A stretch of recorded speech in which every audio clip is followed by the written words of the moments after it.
बड़ी खबर आ रही है बहराइच हिंसा से जुड़ी बड़ी खबर इस वक्त हम आपको बता रहे हैं। एसपी देहात पवित्र मोहन त्रिपाठी हटाए गए, डीजीपी मुख्यालय से संबद्ध किए गए हैं। एएसपी दुर्गा प्रसाद तिवारी को बहराइच में तैनाती मिली है। बड़ी खबर इस वक्त हम आपको बता रहे हैं। बहराइच हिंसा में यहां पर एक्शन लिया गया है और राजीव हमारे संवाददाता बातचीत करने के लिए हमारे साथ जुड़ रहे हैं।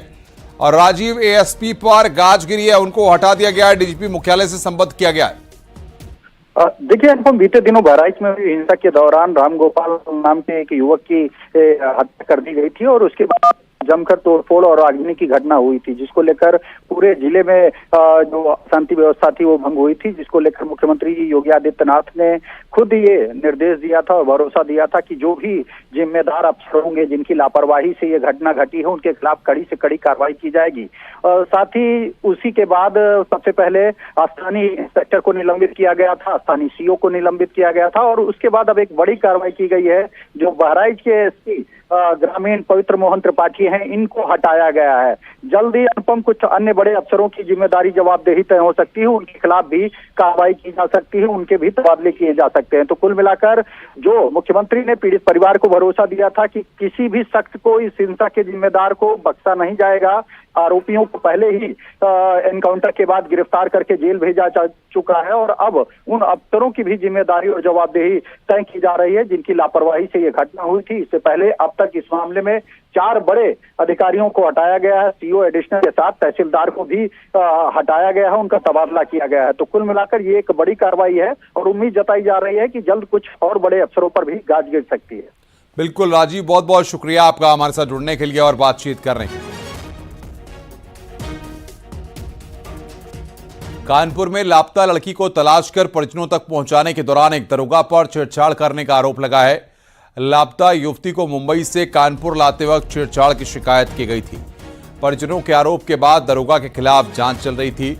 आरोप सही पाए जाने पर कमिश्नर ने लाइन हाजिर किया है। थाना रेल बाजार के अंतर्गत एक जो है वो प्रार्थना पत्र गुमशुदगी प्राप्त हुई थी कि एक युवती जो बालिग थी वो कहीं गुम हो गई है, जिसमें चौकी इंचार्ज फैथफुलगंज, जिनका नाम गजेंद्र सिंह था, इनको लगाया गया था। इन्होंने युवती को बरामद किया और उसी दौरान जो है कुछ अभद्र व्यवहार और बैड टच की बात जो है वो प्रकाश में आई है। इस बात को जो है वो जब जांच के दायरे में लाया गया और जांच की गई तो तथ्य सही पाने पे तत्काल प्रभाव से इनको जो है वो सस्पेंड कर दिया गया है और इसमें जो अग्रिम विधिक कार्रवाई है वो की जा रही है। केंद्रीय मंत्री गजेंद्र सिंह शेखावत वृंदावन के बांके बिहारी मंदिर पहुंचे और विधि विधान से बांके बिहारी मंदिर में पूजा अर्चना की।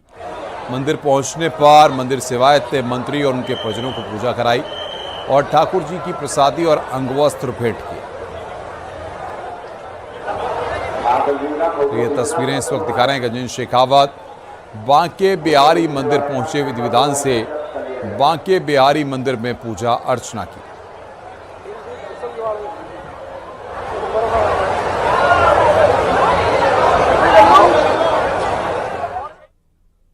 ब्रेक के बाद गोरखपुर के रामगढ़ ताल की लहरों पर एक बार फिर से रोमांच देखने को मिलेगा। 23 अक्टूबर से लेकर 26 अक्टूबर तक जूनियर लेवल का रोइंग प्रतियोगिता शुरू हो रही है। इसमें देश के 20 राज्यों के 267 खिलाड़ी भाग लेंगे।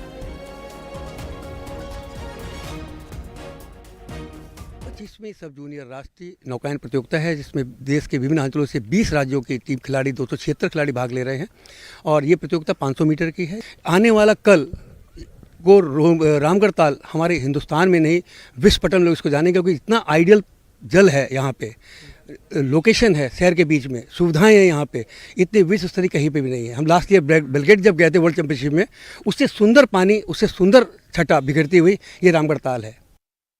23 अक्टूबर से गोरखपुर के रामगढ़ ताल में रोइंग प्रतियोगिता का शुभारंभ होगा। इसमें जूनियर लेवल के खिलाड़ी भाग लेंगे। देश के 20 राज्यों से 276 खिलाड़ी भाग लेने के लिए यहाँ पे आ रहे हैं। आज से वो खिलाड़ी गोरखपुर पहुँच रहे हैं और इसी में 500 मीटर की ये प्रतियोगिता होगी और 500 मीटर में 5 स्वर्ण, 5 रजत और 5 कांस्य पदक रखे गए हैं। सिंगल डबल की प्रतियोगिता होगी और जो खिलाड़ी इसमें जीतेगा वो यहाँ से इनाम लेके जाएगा, लेकिन जो खिलाड़ी यहाँ से जीतेगा नहीं वो बेहतरीन अनुभव लेके जाएगा, क्योंकि आयोजकों का कहना है कि इस तरीके का वातावरण देश में तो नहीं है, विश्व में भी कई जगहों पे नहीं है। अखिलेश पांडे के साथ रामगोपाल द्विवेदी, न्यूज 18 गोरखपुर। यूं तो पहाड़ में पर्यटक गर्मी से राहत पाने के लिए पहुंचते हैं, लेकिन सबसे बड़ी बात यह है कि सरोवर नगरी नैनीताल इन दिनों पर्यटकों से पूरी तरह से गुलजार है। लेकिन साथ ही स्थानीय लोग जो है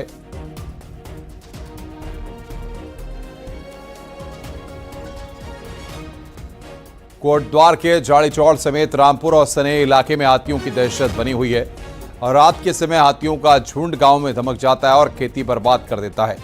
हाल ही में हाथियों के झुंड ने इलाके में दीवार और गेट भी तोड़ दिया, साथ ही कई जगह फसल को भी रौंद दिया। वहीं हाथियों की धमक से परेशान ग्रामीणों ने वन विभाग से इलाके में रात गश्त लगाने की मांग कर रहे हैं। दोनों ही इलाके जंगल से सटे हुए हैं, ऐसे में आए दिन इन इलाकों में हाथियों की धमक बढ़ जाती है। तोड़ गया उधर से आया, अरे देखो हमारे गेहूं का नाश कर दिया दुनिया भर का। 2 दिन आ गया, अरे 1 दिन पहले भी आया था 2 बार। बे डर है हमारा, तो अब देख लो ये सामने आ जा रहा घर के सामने, और उन बच्चों पे तो कल चले गया था वो उधर। सरोवर नगरी नैनीताल इन दिनों पर्यटकों से गुलजार है, लेकिन साथ ही स्थानीय लोग जाम से बेहाल हैं। पहाड़ में पर्यटक गर्मी से राहत पाने के लिए पहुंचते हैं, लेकिन सैलानियों की बड़ी तादाद जाम का सबब बन जाती है।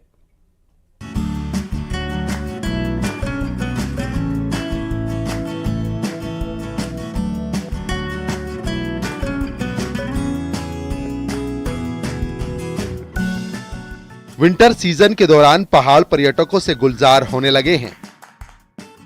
मॉनसून के बाद पर्यटक पहाड़ की खूबसूरती को निहारने पहुंच रहे हैं।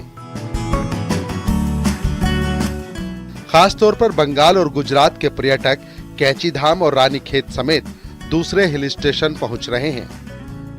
बहुत मजा आया, अभी तो वेदर भी काफी अच्छा हो गया है, तो अभी तो हम लोग को लग रहा है कि मतलब व्यू अच्छा मिलेगा, क्लियर वेदर है, इसलिए हम लोग आए हैं। हम लोग तो पहाड़ इसलिए आते हैं कि हम लोग को हिमालय देखने को मिलेगा, क्लियर व्यू मिलेगा, यही मेन पॉइंट है। और यहाँ तो लेक है, इसलिए लेक और पहाड़ एक साथ देखने को मिलेगा, इसलिए आए हैं। गौरतलब है कि दशहरा से दीपावली तक पहाड़ों में ऑटम सीजन चलता है। इस दौरान बड़ी तादाद में पर्यटक यहाँ पहुँचते हैं, जबकि वीकेंड पर तो हालात ये हैं कि सड़कों पर घंटों का जाम भी झेलना पड़ रहा है।